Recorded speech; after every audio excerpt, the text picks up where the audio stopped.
Dito ako sa labas at tingnan natin kung merong laman ng ating potatoes. Whoops! Ay, so cute ang laman niya. Oh, tingnan natin po. Whoops! May tinanim ako dito na mulberry. Oh. I hope makasurvive siya sa winter. Ang ating tinanim na kuan, oh, na black currant. Ayan. Maasim siya. Naubos na panguha ng mga birds ang kanyang bunga. Overripe na siya. Oh. Black currant dito lang sa yard. Ay naku, premature ang ating harvest. Oh. Ako, sige lang. First time. Kuha na siya. 3 months. Ooh. Ayan o. 3 months niya. Kasi sa maliit na sako lang siya. Oh. Ito na sa isang potato. Ito na ang kanyang laman. Nag-multiply siya ng ilan. 1, 2, 3, 4, 5, 6, 7, 8. Pag nilakihan ko siguro ng sako, ayun. Lalaki pa siya siguro. Kaya lang ang liit ng aking sinidla na sako.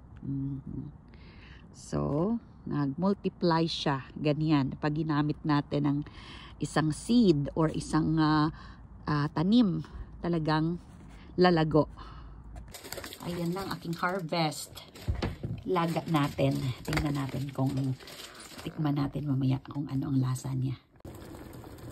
Ang harvest natin mga potatoes nilalaga na. Yung iba so cute-cute. Premature pa siguro yung iba na harvest na natin. 3 months old na potatoes. Ayan na. Ready na. Masarap pag fresh kasi tignan nyo. Nag-ano talaga siya. Oh, nag-crack yung kanyang skin.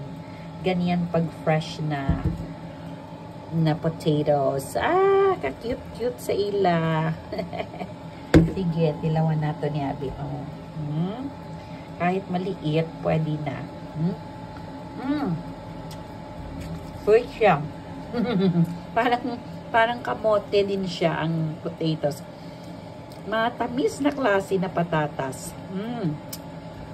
Doon pa yung isang cute pa. Yummy.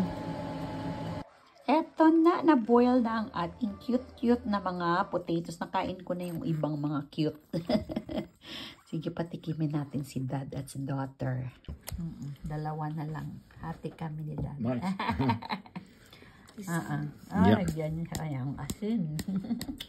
So, I like it. It's soft and sweet like sweet potato, but yours are